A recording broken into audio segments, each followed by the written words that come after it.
Am I good? There you go. Good evening and bonsoir.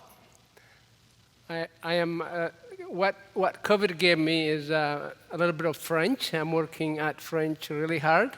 Hopefully, I will be preaching or speaking French very soon and improve my English as I do that.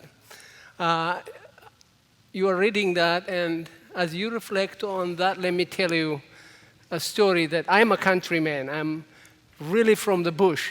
I grew up where you don't see cars. Still, I don't think they can see cars or electricity or anything that you people grew up with, or running water. I never saw, piped water until I was 20. So in that place, when you come from that place into a city, there are a lot of funny things happening. One of the stories I always tell is about our experience of drinking tea in the city of Nazareth. Of course, church gets this privilege of bringing pastors into the city for trainings.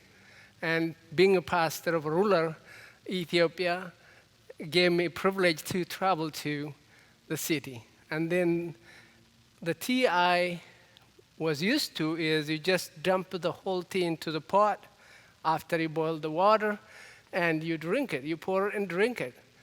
There's no bag tea in my area. But in Nazareth, they gave us these bags to put into the boiling water. I mean, for you it's easy to understand, but for me it wasn't, and for a lot of us. So what happened is some of the people were so smart, they asked how it is done. Okay? Some of us were so smart, we didn't want to ask. So what we did is I ripped it off and dumped the tea in there. So a lot of city people were laughing at the back. But they were not the only one laughing. Those smart people who asked how to use it were laughing with them. Who was embarrassed? Those of us who were too smart to ask. So interculturalism is something like that. I used as simple. So we are very smart, too smart, and sometimes very unaware of how to become an intercultural leader. So I put that up there, and then a disclaimer. I am a practitioner. I'm not a theorist. I don't claim to be an expert in the subject. But I don't deny I read a lot about it. I don't deny I know some things.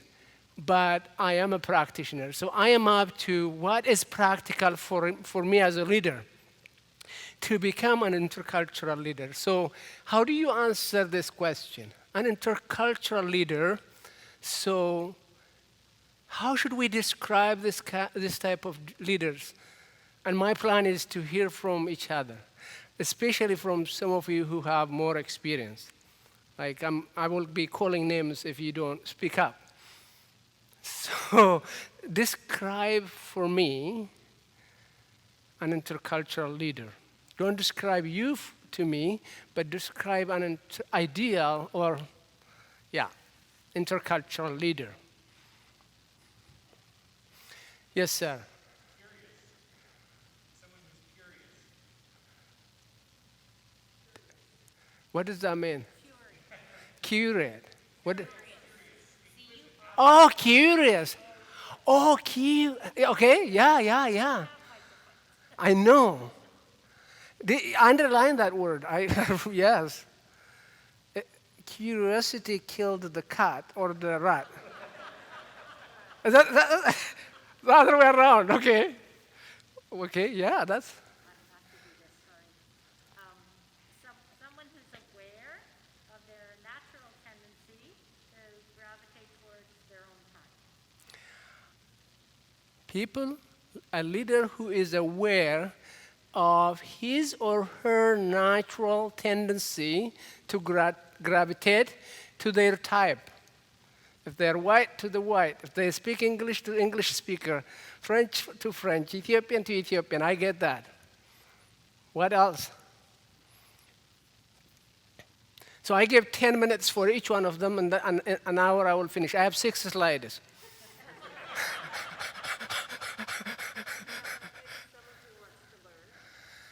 Yes, it goes with curiosity. Someone who is willing to learn.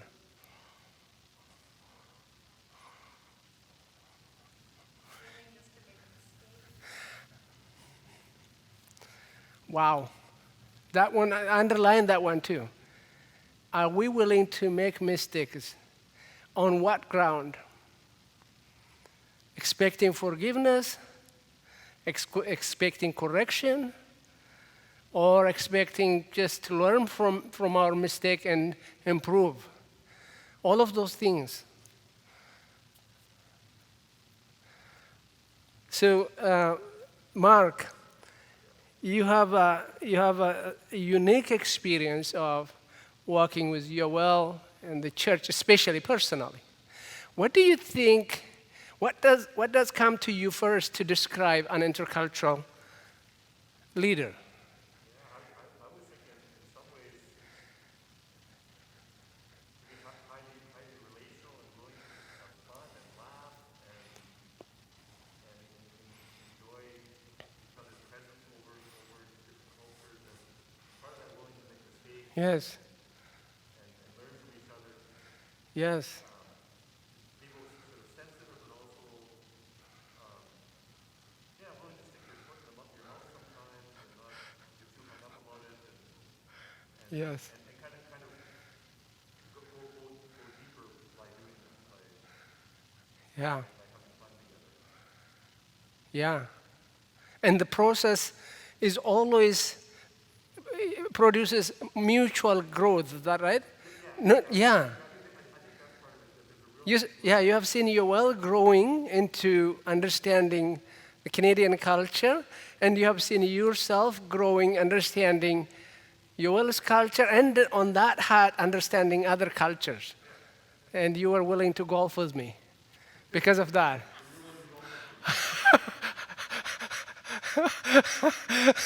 And the other question is, do we need these leaders? You described them well, so I don't have to. Do we need them? I expect yes. Yes, absolutely. Absolutely. Perfect. Are we those leaders? Now, you can describe yourself to yourself. So my goal to put this slide on is to create a thinking. Being intercultural leader or an intercultural person, for me, it needs at the head thinking first. We have to think hard. We have to think deep. We have to think picturesque, image-filled thinking. What would I do kind of thinking? Where should I go kind of thinking? Especially now, we are pressed from everywhere. So that's my goal for this slide is just thinking, what is becoming an intercultural leader means? What does it mean? Am I there? What should I add? All of those things. So describe yourself to yourself and have an image. Well, why is it not working for me? Okay. Intercultural church leaders.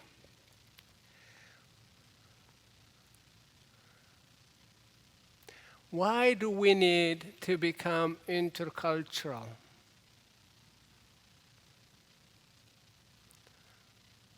Security? Present and future? Transactional? Pleasure? So when you ask why do we, for me it is interesting why, the way this why is answered. The business people answer this very, very intentionally. And most of them go back to the transactional. What do I have in China to learn Chinese, to learn a Chinese culture, to eat Chinese food, to befriend a Chinese leader, a Chinese professor, even though he speaks very or she speaks very broken English or hardly speak. What is in there? So they work really hard to integrate their especially management into the culture they want to penetrate in terms of commercial consumerism or selling and buying process. So they teach a lot of management people are very aware of intercultural communications, how to communicate to a culture that's new to them, how to adapt, how to nurture themselves with the culture. And the other one, the security for me is, for example, a lot of Muslim immigrants are coming into Canada. And the stereotype of, Muslims, sometimes you know what it is. So to save ourselves in England and in Canada especially, I got, if you want, I can share. The government of Canada, the intercultural wing sent me their documents. I thought I was so privileged. I emailed them, I just said, this is my job. What did you do to teach your intercultural course, and what is your document? They sent me the whole document in PDF file. Our government is interested in this. And I was like, I read, it's so good to see what they are doing. And Canada is leading, and Belgium is leading in that. So, but their issue is security. Unless we know how to live together in peace, or indoctrinate each other about each other, we're gonna be at the threat of terrorism at home. To diffuse terrorism at home, creating a relationship and becoming intercultural, as the language indicates, we have to interact, we have to engage one another, we have to create relationship, and then become competent in so many things. So security is very important at the political, social level. The last one is pleasure. I think this, both the church and the society uses it. Pleasure that comes from fellowship of eating each other's food, pleasure that comes from friendship, from barbecuing each other, telling jokes of each other without being offended. And accepting one another without looking for, a title or a name behind the name. My golfer friends, one of the things that I asked them first in our relationship is accept me as a person first, not as a religious, a pastor, as a person. What do you see in Fanosie that you relate to? Then we can talk about politics. We can talk about religion. We can talk about philosophy, everything that is extra. But my requirement was just know Fanosie loves golf like you do. I eat like you do. I get hungry like you do. And I am also interested to know you and your family's story. I'm interested to hear your story. I'm interested to be a person like you. I want you to come to my birthday. I want to go to your birthdays. I want you to give me gifts. I want to give, that is a person. It's not saying Mennonite. So that is pleasure for me. Okay, that's how I see it. What do you see in there? Maybe it's relevant. Okay? Now,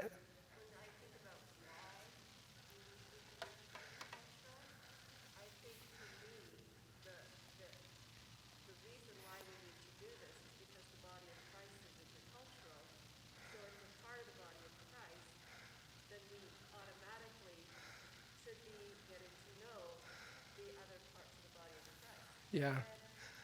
I was thinking about when I was a little girl. So my mother and my father both came from Morris Valley. So we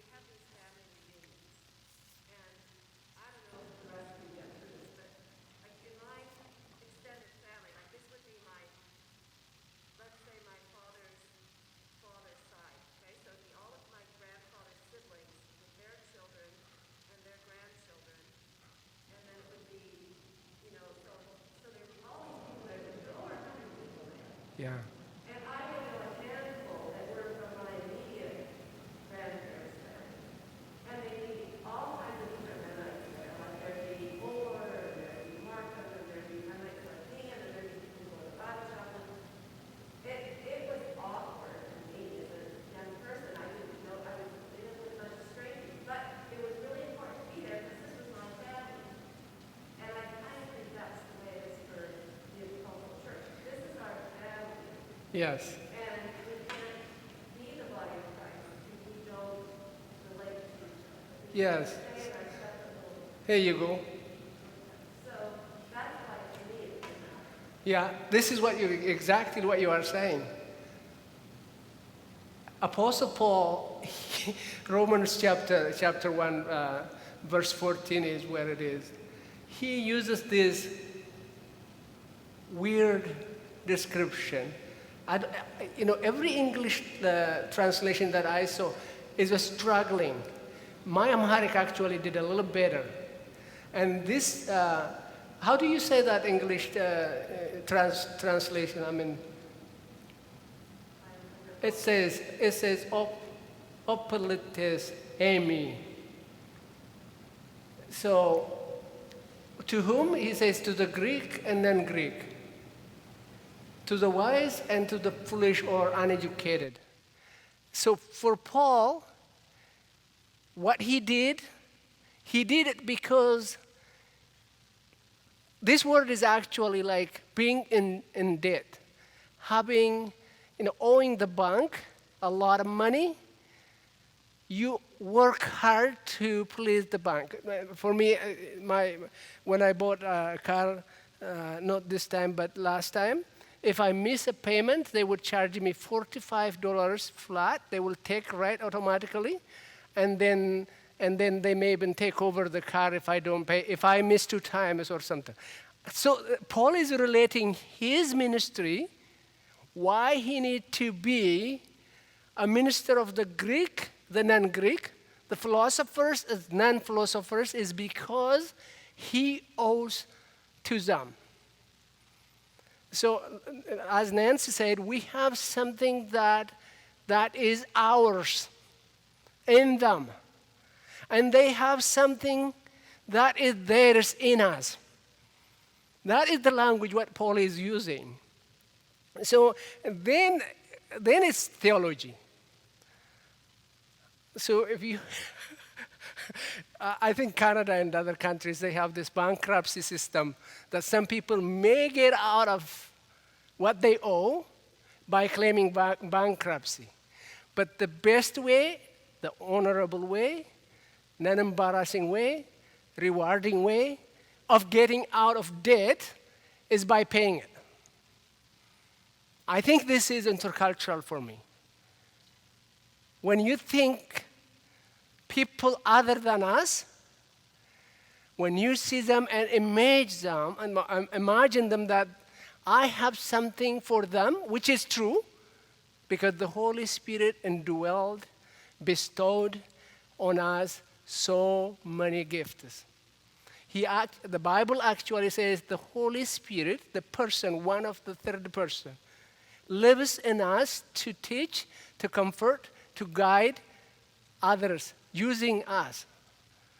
I always say he's not here to sit in us and to sit with us or give us sweet dreams, but to use us or to work with us or to nudge us, whatever language we use. I think Paul is he uses it in so many places. If you want a reference for that word, specific word, a Greek word, Jesus used it in Matthew chapter 18.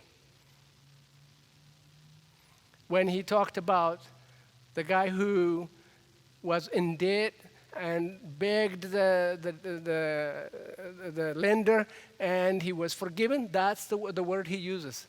How awesome is it how pictures, for me anyways, it gives me, an obligation. I don't know. We are under obligation. So I think that's what you are saying. I don't want to go out of hand. Because theologians, you don't need theology. You can go read Shafwat. Safwat has some good theology. So there are two competing, maybe supporting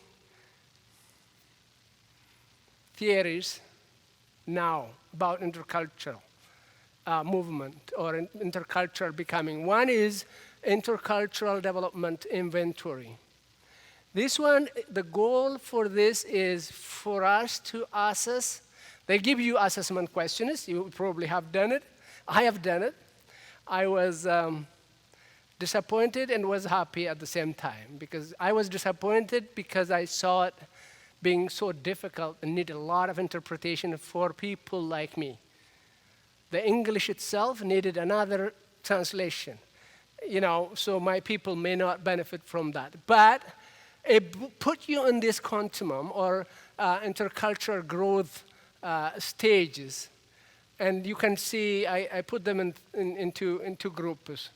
There is a denial, there is a polarization, there is a minimization, there is acceptance, and the goal is to put all of us at adaptation level. You are familiar with this, is that right? Do you know it? So, no, okay. Then if you don't know it, so what the theorists are saying is when you meet a culture for the first time, or for instance, our thoughts, our thinking towards the newcomers into Canada, for the first time, our reaction is a denial. Denial includes they don't have any culture. They have to assimilate into our culture. They came to us, we didn't go to them. Though all of those things are included in denial. And the other component that is included in denial is culture doesn't matter. Culture is changeable. You can change it. And the old saying, while you are in Rome, be like Rome, act like Rome. That is the empire way, the empire systematic way of pushing people to forget or leave their culture behind. But now scientists agree, social scientists agree that it is so hard to leave a culture behind. Even the cultures of our ancestors, like Western civilization is deep into Greek and Latin Roman culture, we still are functioning out of that. Subconsciously or consciously, our system still is in that. That's why even the church minute takers use the British minute taking, the lawyers' minute taking way, like the complicated way. Sometimes, whereas all of those languages we use. Because the culture, the system, we are in that immersion. So that's why denial is not a way to do it. But that's what it is. Polarization is my culture, their culture. So in that stage, either we compare and say mine is better than thou, or we say theirs is better than ours. I find all the time, especially in the Mennonite circle, we tend to say their culture is better than ours. This is what I hear. Those are charismatic. They have the Holy Spirit in them. The immigrant church worship the Lord better than us. How do you do that? All those things.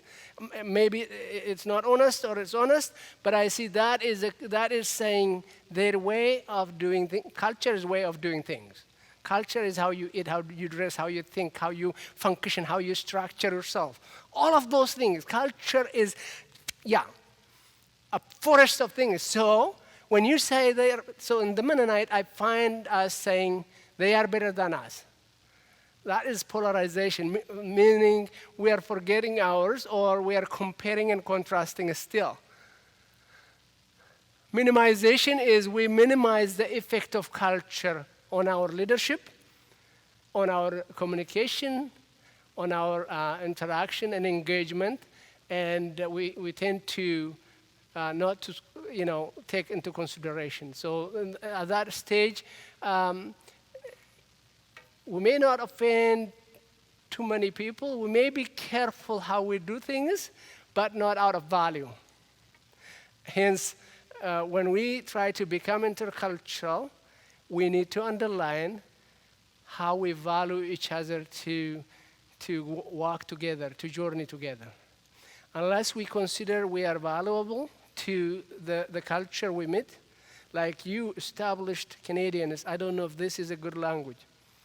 You who were immigrated to Canada earlier than us have a lot of value for us to give, to teach, to help out.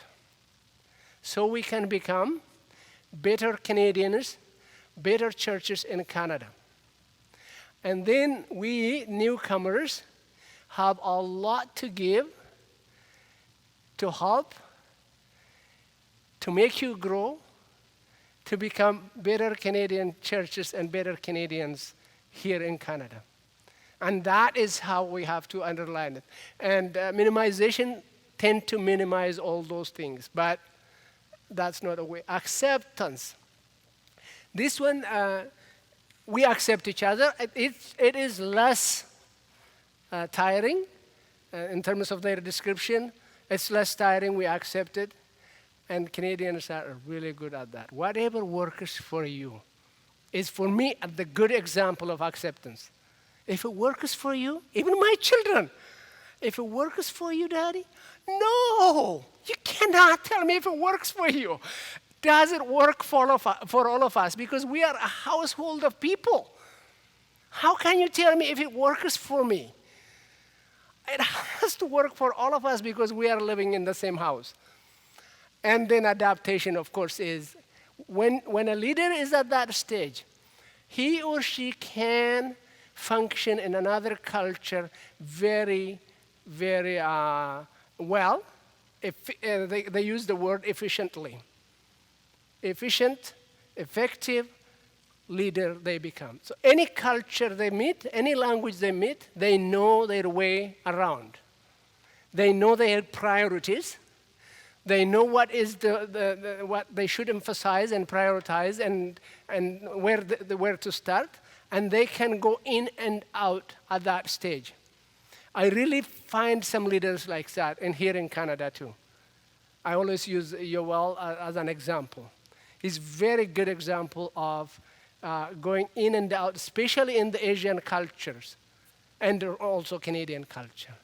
I struggle sometimes. I stay in Canadian culture too much and then struggle to go to other cultures, including my own, and become judgmental of my own culture. So this is, a little bit of explanation, but again, I'm not an expert. Practically, how it works is we want to be at that stage of adaptation.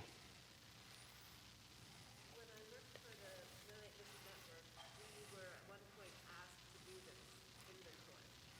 Is this something that MCE is going to make available to people who are interested, or is that not something you talk about? So it's an inventory, right? So Yeah. doing my experience, you fill out your inventory and then you get your assessment and somebody points to how you can grow as an intercultural person. So I just wondered if that's something you're interested in making available. You can answer that question.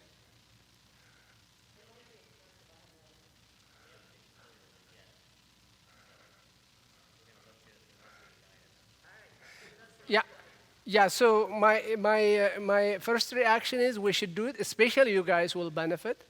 But for new Canadians, we need a version that is a little, yeah. But it is very useful. You can. It's not perfect, but you can at least know where you are at. For me, it helped me a lot. I mean, I was disappointed in some ways, but it helped me to see I have to swallow my pride. I thought I was at adaptation. And I was so upset when they told me I was otherwise. So, so that's why the second or competing or supportive theory is Livermore's CQ. CQ is like IQ, but I would say cultural intelligence. And he has written a lot about it. And one of the books that I benefited from his writing is this one, Cultural Intelligence. So improving your CQ to engage our multicultural world. David Livermore. David Livermore is the, I'm going to say the guru because they made him that. And he is the source of that. But now many others use it.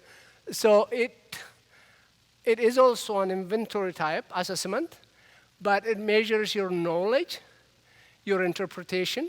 So he has quadrants. These are the quadrants. The top quadrant would be knowledge, interpretive quadrant, and then behavior and perseverance quadrant. So in this, he pushes you how much do you know your culture and how much do you know the culture that you are meeting. So I insist we are meeting cultures, not just culture. So then at the knowledge level, you are trying to know your own culture and also the culture you meet, the cultures you meet. For MCEC, we are not only trying to understand Canadian versus Ethiopian culture, we are also trying to understand Canadian versus Eritrean, Canadian versus Chin, Canadian versus Chinese, Canadian versus Myanmar or Sri Lanka. So we are trying to do that. So leaders that are involved in that or that are interested to know a little better the other churches, then they ought to develop knowledge of those cultures. And how does that integrate with my culture? So the goal is to find the commonalities first. That's where we can learn from each other. And then interpretation is we interpret everything that we understand. For instance, if you see an American and a Japanese official, political officials, like prime minister and the president will meet. If they meet the first time, what the Japanese prime minister would do, this is how he comes. Is that right? I may be wrong. But what does the American or Canadian do? So if you see them in the picture, he's doing this, and that one is doing this. So what do you learn? So the interpretation comes that instantly, spontaneously, the American may say, he is bowing for me, okay? He is considering me, superior. So if you have good ego, you will be, but that's not it. But the Japanese would say, oh, he doesn't know how to greet people. How dumb is that not to know how to greet people? This is the first, ABC of a person. So, that's my own interpretation. So interpretive is what? What you see and understand. So then the behavioral is after learning, we try to behave. And behaving is, what I give is a snail. Is for me what is amazing example. When you observe a snail, he or it is so proud walking in the sun, horns out. If there is no disturbance, if everything is smooth, proudly walks or slides, no problem. But if something touches the horn, the snail becomes a shell automatically. And that is, for me, that's how it works. So unless you persevere, as you consider yourself, you learn the language, you understand the culture, while you are walking, something comes up so discouraging. And then the tendency is to come in and change into something else or go back to the old times. For instance, the common thing that people say is, it used to be, if someone said to me 18 years ago, I don't see color, like one of you say, I don't see color, Fanosie, that means for me, I love you so much, Fanosie. I understand you, I accept you so much as you are, And I just can't tell the difference between you and me. You are part of my life. That's what I would have interpreted it. In fact, you are like ahead of the pack, in my view, in terms of accepting me, understanding me. What about today? If you say, I don't see color, it's abusive. It is really offensive.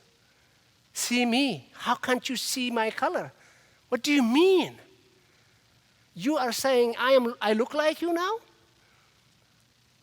You know?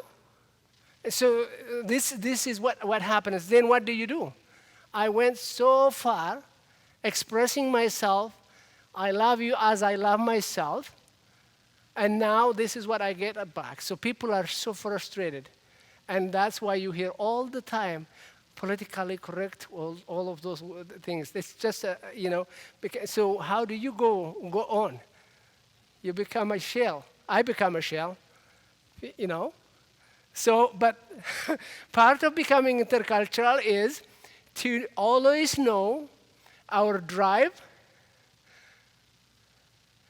our action and strategy. Drive and knowledge goes together.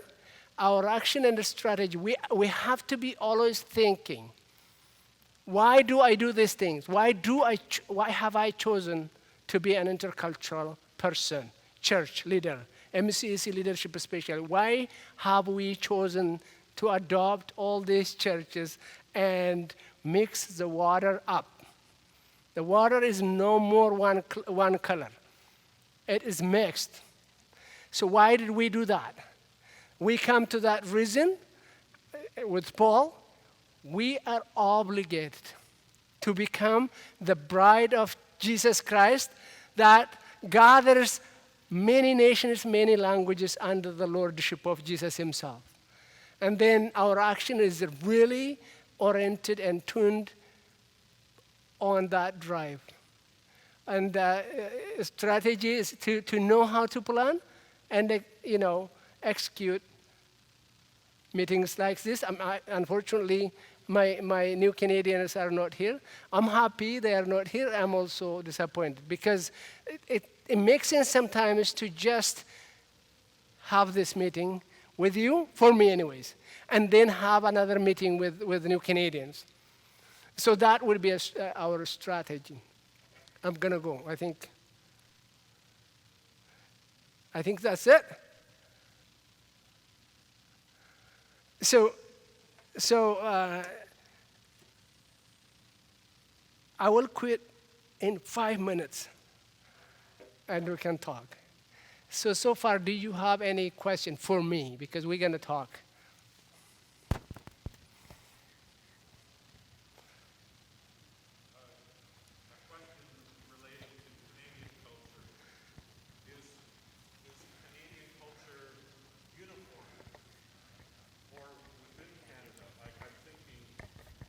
Urban, rural. So, Nancy, you described your extended family.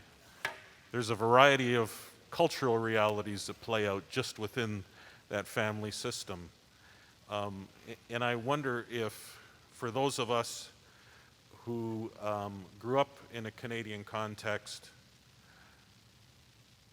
whether we haven't really acknowledged even the cultural differences within our own Canadian sisters and brothers, as at the same time while being challenged by the more broad cultural differences and things that make us each unique.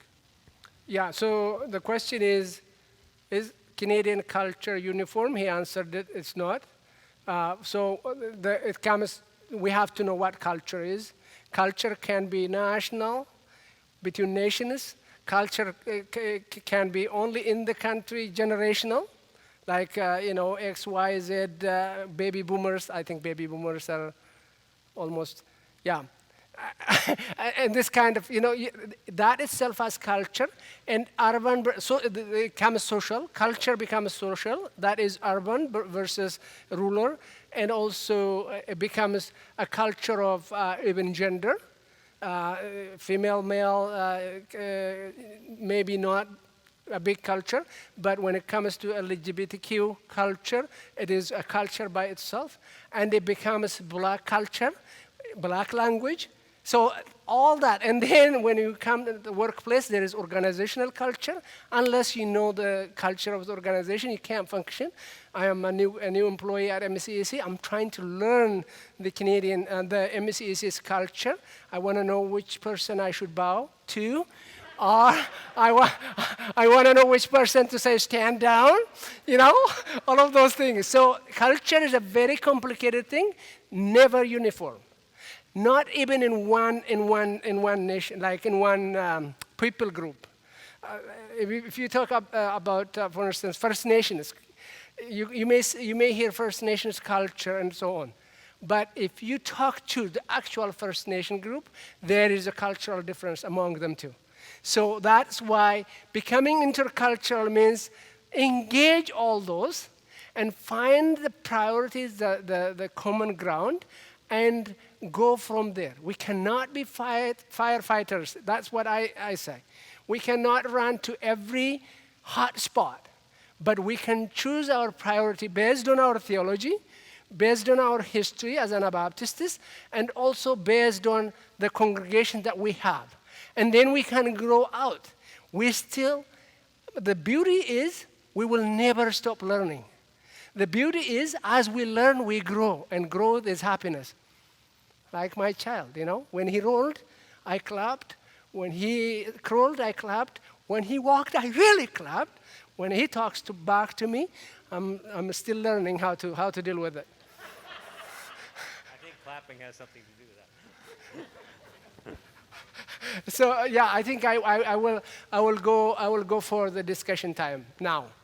So then we will have a good time. So for the discussion for me, the last question, you just describe your own, where you are at, what you know, but with that, tell me a story how you are trying to become an intercultural person. What are the activities that you are doing right now that contributes to your growth to become an intercultural leader? That is what I want to know. Sorry, I didn't put it on the slide, but this is important for me. So tell me a story, or what are you doing to become an intercultural leader? We all said we need this thing. It's important to be an intercultural leader. But what are you doing? I want to hear that story.